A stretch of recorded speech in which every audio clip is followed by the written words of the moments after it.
David, looks like there's no more snow angel worthy snow on its way. Yeah, that's for sure. You know something, as a matter of fact, it looks like we're starting to go into an active pattern. So we're looking downrange, and yeah, it looks like we're going to start to see winter. The real winter. Sounds good to me. Yeah, I haven't seen too much cold air on the forecast, but there'll be enough cold air to support snow.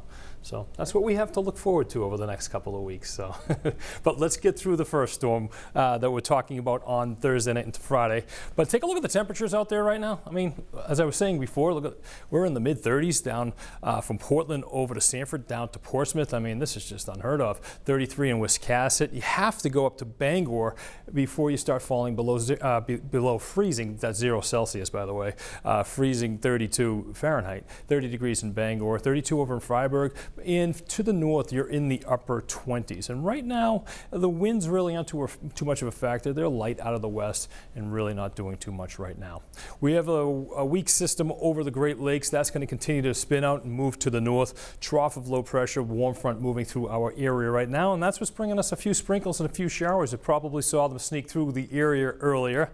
And yeah, they were a little bit of a surprise. They were a little bit more robust than we expected, but they're really no big deal. But right now, they could become a big deal because some of these showers are starting to get into some colder air. So those temperatures, again, as I showed you, they're below freezing. So you could have some glaze on some of the surfaces that are untreated. So we'll watch that up towards Bar Harbor, Bangor. Looks mostly like a snow shower into the northern portions of the White Mountains right now. Also watch the northern portions of the state. Could see some snow showers overnight, and that's with another system I'll show you on our time stamp right there at midnight. And watch what happens overnight. We see a few snow showers moving through Caribou, and those other snow showers and rain showers kind of dissipate overnight. But look at the temperatures just dropping down into the upper 20s, lower 30s along the south coast over to the mid coast. Temperatures mostly in the 20s. We'll see some clouds and breaks overnight, and then by tomorrow afternoon we'll see mostly cloudy skies. Temperatures pushing into the mid 40s along the coastline, in the 30s north.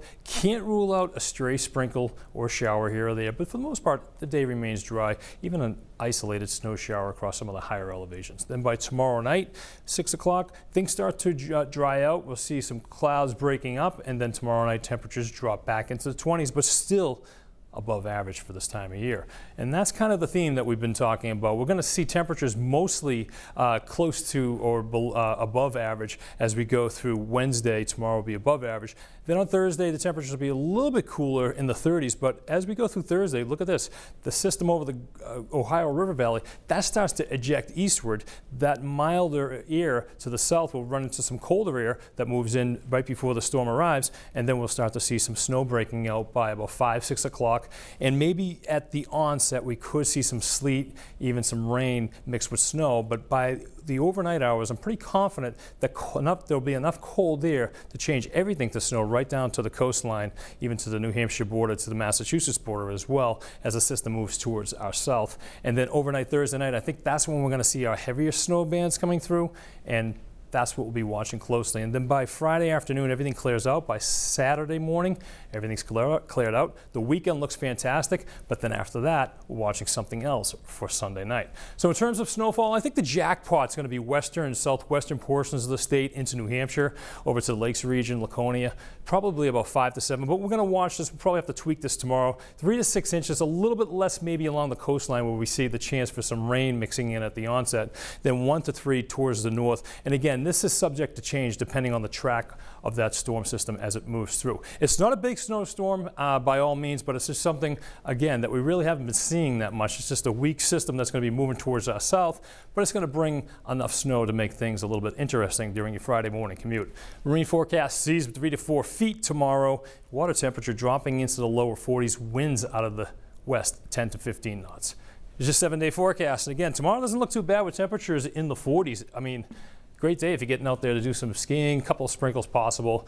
That snow arrives by Thursday night. It continues into Friday. Again, I think the morning commute on Friday is going to be a bit dicey. And then over the weekend looks fantastic. And then we're watching another system as we head into Monday. So again, it looks like we're going to start to get active. There's an almanac right there too. By the way, we get an extra half hour since the solstice too on our time. So yeah, talk about that too. We'll take it. Thanks, right. David.